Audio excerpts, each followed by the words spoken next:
Hey everyone, today we're going to do a knife review and we're going to take a look at one that's quickly becoming one of my favorites. Don't go anywhere, you're watching Living Survival.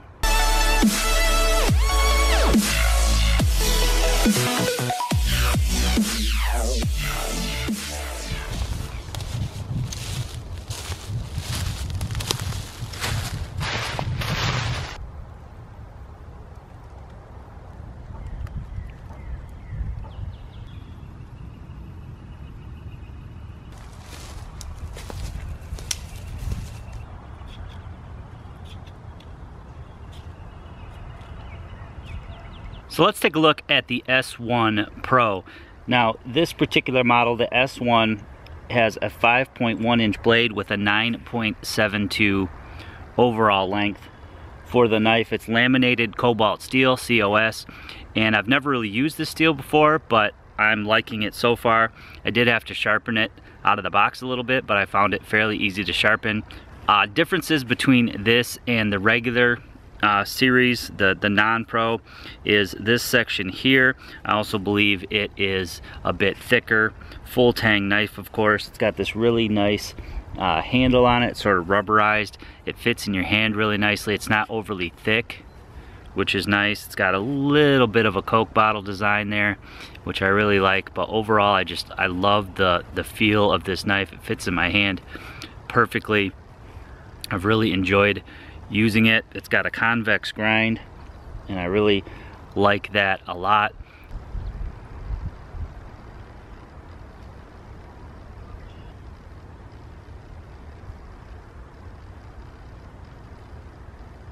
Overall it weighs 8.5 ounces, which again is a nice weight. It's not overly heavy, but you can definitely tell it has some weight to it, which is nice. I like that in a knife of this size. Now you can get the S1, the A1, and the F1, I believe, and they're all different sizes. This is in the middle of the three, I believe. I believe the A1 is the longer one and the F1 is the shorter one. Now the Pro Series comes in a nice waterproof box, which I'll show you in a moment. I didn't bring it out to the field with me, but what I did bring out is this sharpening stone that it also comes with.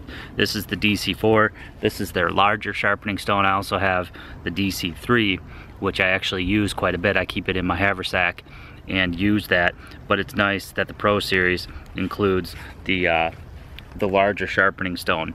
Of course, you've got a diamond side and then a ceramic side, I believe.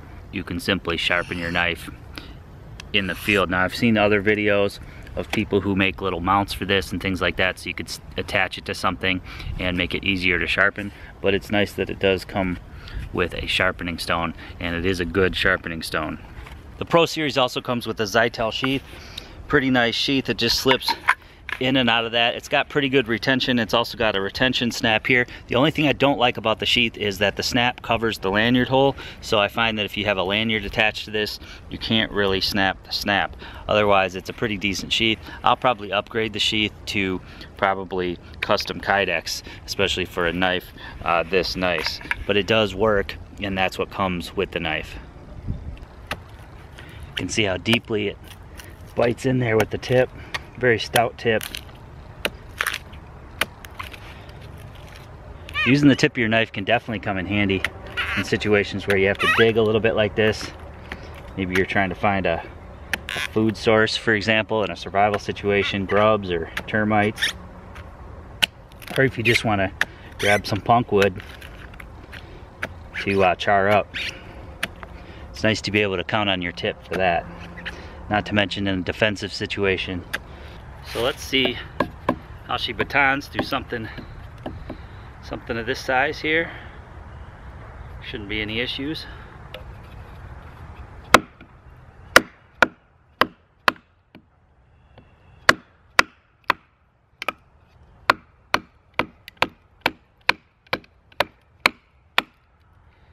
Couple knots right off the bat there on either side.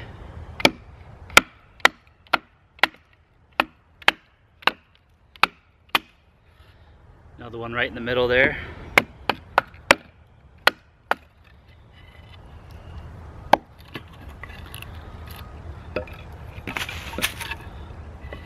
No problem at all.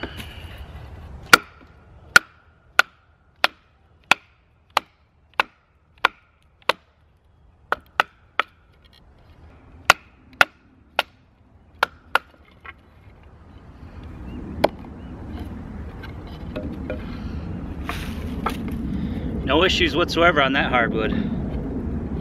So another thing I really like that knives have are this exposed pommel here that's raised up a little bit. I like that because I can baton it into a piece of wood and use the knife to do draw strokes using very minimal effort on my part. If you don't have that exposed tang up at the top, you tend to ruin your handle pretty quickly. So with this, you can just baton this down real tight down into that log. Then I can just take one of my sticks here and very easily create a bunch of curls.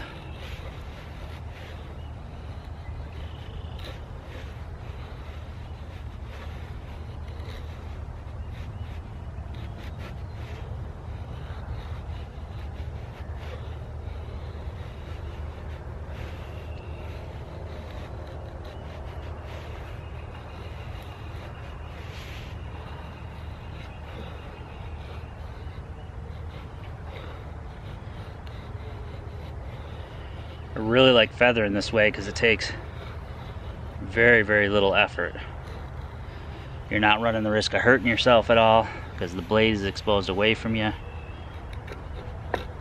It's a good way to strip bark, but a great way to make some really nice curls. You just gotta go easy because if you go too fast, you'll rip them right off.